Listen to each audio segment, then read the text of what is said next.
Buenos días, hermanos. El día de hoy vamos a estar hablando acerca de la Biblia, la palabra de Dios, que se compone por 39 libros en el Antiguo Testamento y 27 libros en el Nuevo Testamento. Eso significa que la Biblia es un compendio de 66 libros diferentes. De ahí su nombre, Biblia, que significa que es una reunión de muchos libros. La Biblia ocupa el primer lugar en dos cosas muy interesantes. Lo primero, la Biblia es el primer libro impreso en su totalidad por la imprenta inventada en el siglo XVI. También la Biblia es el libro de mayor distribución en la historia de la humanidad. Se ha distribuido tanto o vendido tanto que ya no se cuentan sus ventas, sino su distribución. El libro más distribuido a nivel mundial. Ahora bien, en esta mañana quiero que hablemos del estudio doctrinal de la Biblia, que es conocido como bibliología, la doctrina fundamental de la Biblia. Existen diversas formas o enfoques que podemos tomar para este estudio, pero nosotros lo revisaremos en tres principalmente. Podemos hablar de sus características, sus cualidades, las cualidades que tiene la Biblia, y también podemos hablar de las evidencias. Con respecto a estas últimas, con respecto a las evidencias, debemos tener presente que hay evidencias tanto internas dentro de la misma escritura como externas, que nos podemos referir a evidencia histórica, que hace referencia a comparar los relatos bíblicos con los de los historiadores. También tenemos evidencia arqueológica, encontrar ruinas gracias a las escrituras y demostrar que lo que dice la palabra es verdad. Y tenemos evidencia profética, que es la evidencia del cumplimiento de las profecías que aparecen mencionadas en la Biblia. La Biblia está llena de evidencias, hay muchas evidencias de su veracidad y es bueno estudiarlas para poder sostener conversaciones en defensa del mensaje de la palabra. Esto es normalmente conocido como apología, que es la defensa de la verdad bíblica. Pero solamente voy a mencionarlo para que lo tengamos presente, que esto lo estudiaremos más adelante por tiempo y también que sería bueno estudiarlo cuando tengamos un poco más de conocimiento y de contexto y hayamos terminado esta serie de videos. Entonces, cuando estudiemos Bibliología 2, estaremos hablando de apología y de estas evidencias. El día de hoy quiero que nos concentremos en otra cosa. En esta mañana vamos a estar revisando tres cualidades muy claras que nos da la Biblia acerca de sí misma. Y para encontrarlas iniciaremos revisando el libro de 2 Timoteo capítulo 3 versículo 16 y 17, aunque nos centraremos principalmente en el versículo número 16. Leemos el texto, 2 Timoteo capítulo 3 versículos 16 y 17.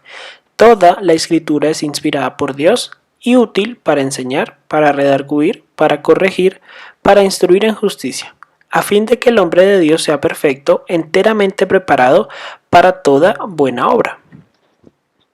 Inicia con una palabra que me gusta mucho, es una palabra que no tiene sinónimo. La palabra es toda. Toda la escritura es inspirada por Dios. ¿Qué significa? Significa que todos los 66 libros de la Biblia, cada capítulo y cada versículo han sido inspirados directamente por Dios. Esto significa que Dios toma a un hombre, a una persona, al escritor, y va a transferir directamente a su mente sus ideas para que lo exprese también con las palabras y le da el conocimiento que Dios desea darle al escritor para que el mensaje que el escritor escriba sea igual al mensaje que Dios deseaba transmitir. Literalmente, inspirar significa dar aliento o respirar a través de. Entonces, la inspiración se puede entender como Dios respirando su voluntad, sus palabras, sus ideas a través del escritor, quien también tiene sus propias características. Aquí podemos ver al escritor que Dios ha elegido para inspirarlo y transmitirle su voluntad para que pueda hacer o convertirse en la Biblia, pero este escritor de por sí tiene su propia cultura, tiene su propia personalidad, vive en un tiempo específico y además tiene una capacidad propia, lo cual Dios utiliza al momento de inspirarlo. Hay que recordar que Dios no es que tome el control de esta persona directamente, sino que lo que hace es inspirarlo, es llenar su mente con la información necesaria para que esta persona pueda escribir la Biblia. Dios le da a esta persona revelación, le revela cosas que esta persona no sabe o no podría saber por su propia cuenta, también le transmite o le da la capacidad de expresarse correctamente, y esto con el objetivo de lograr la armonía bíblica y así tener un escrito por más de 40 personas que no tiene ninguna contradicción. Ya que hemos visto que toda la Biblia es inspirada por Dios, hay una declaración que podemos hacer en este momento, y es que todo lo que está en la Biblia tiene un propósito. Si has tenido la oportunidad de ver uno de los anteriores videos, podrás ver que hemos hablado acerca de la doctrina de Dios y hemos hablado acerca de la doctrina de la salvación. La siguiente cualidad que nos menciona el pasaje acerca de la Biblia es que es útil y nos da una lista de cosas para las cuales la Biblia es útil, de propósitos que la Biblia tiene. Pero también quería recalcar mucho el hecho de que la Biblia es útil para poder estudiar las demás doctrinas bíblicas. La Biblia es necesaria para poder hablar acerca de Dios y para poder conocer acerca de la salvación. La información detallada acerca de Dios y acerca de la salvación la encontramos en la Biblia. Por eso, de entrada, ya podemos decir que la Biblia es útil. Entonces sabemos que toda la Biblia es inspirada por Dios y que toda la Biblia es útil, desde el primer versículo hasta el último versículo. ¿Listo? Ahora, el pasaje nos dice que toda la Biblia es útil para enseñar, para redarguir, para corregir y para instruir en justicia, a fin de que el hombre de Dios sea perfecto, enteramente preparado para toda buena obra. Pero estos son propósitos y no cualidades, y hoy estamos estudiando cualidades. Así que por el momento no vamos a estudiar estas palabras, las dejaremos para revisarlas en otro video y vamos a cambiar de pasaje. Vamos a ir a otro pasaje para complementar con una cualidad bíblica más. Nos dirigimos a 2 de Pedro, capítulo 1, versículos 19 al 21. Y un especial cuidado pondremos al versículo 19. El pasaje dice así, 2 de Pedro, capítulo 1, versículos 19 al 21. Tenemos también la palabra profética más segura, a la cual hacéis bien en estar atentos como a una antorcha que alumbra en lugar oscuro, hasta que el día esclarezca y el lucero de la mañana salga en vuestros corazones. Entendiendo primero esto, que ninguna profecía de la Escritura es de interpretación privada, porque nunca la profecía fue traída por voluntad humana, sino que los santos hombres de Dios hablaron siendo inspirados por el Espíritu Santo. El pasaje nos menciona que la Biblia es profética, es decir, que es un texto profético. Ahora, no toda la Biblia es profética. ¿En qué sentido? Hay relatos o secciones de la Biblia que son relatos, que son historias, que no necesariamente son una profecía al futuro. Esto lo comprendemos mejor estudiando un poco más acerca de los géneros de la Biblia, el género narrativo y diferentes géneros o formas de mensaje que se están transmitiendo. Debemos revisar muy bien el contexto para poder así dar una interpretación correcta a los pasajes. Pero nuevamente les pido disculpas porque no vamos a analizar eso en este momento, sino solamente quiero que nos centremos en que la Biblia contiene profecía. Eso sí, la Biblia no contiene cualquier profecía. El pasaje nos dice que la Biblia tiene la profecía más segura, la palabra profética más segura. ¿Qué significa eso? Si combinamos profética con más segura y lo analizamos a futuro, significa que la Biblia siempre cumple. Hablamos de un 100% de efectividad. No hay nada más en la tierra, ningún otro texto escrito, ni ningún texto científico escrito que tenga la precisión profética o de anticipación de eventos como la Biblia. Nada. ¿Listo? Es la palabra profética más segura por encima de cualquier otra cosa. Ahora, regresemos a 2 de Pedro, capítulo 1, versículo 21. Y revisemos lo que dice acerca de la inspiración? Nos dice que ninguna profecía ha sido traída por voluntad humana, es decir, el escritor nunca ha pensado o tenido su idea personal y la ha expresado y lo ha escrito. No, así no funciona la Biblia, así no ha funcionado. Siempre los santos hombres de Dios hablaron siendo inspirados por Dios. Esta es la única forma en la cual se puede tener tal precisión. Ninguna persona, ni adivinando, ni atinando, ni teniendo demasiada suerte, sabiendo que la suerte no existe, podría tener la precisión. La única forma de asegurar esa precisión profética es porque la profecía sea siempre traída por voluntad de Dios. Lo que sabemos hasta este momento, la Biblia es inspirada por Dios. Es útil y es la palabra profética más segura. Estas tres cosas son importantísimas porque la inspiración significa que viene de Dios, la utilidad significa que cumple un propósito y la seguridad que da confianza.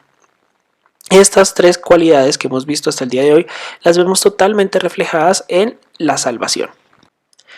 Toda la Biblia, desde su principio hasta su final, nos narra la historia de Cristo, la historia de redención y de amor de nuestro Salvador. En el Antiguo Testamento, los profetas hablaban de el Mesías que vendría, y en el Nuevo Testamento, los apóstoles, los ancianos, los escritores del Nuevo Testamento hablan de el Cristo o del Mesías que ya vino.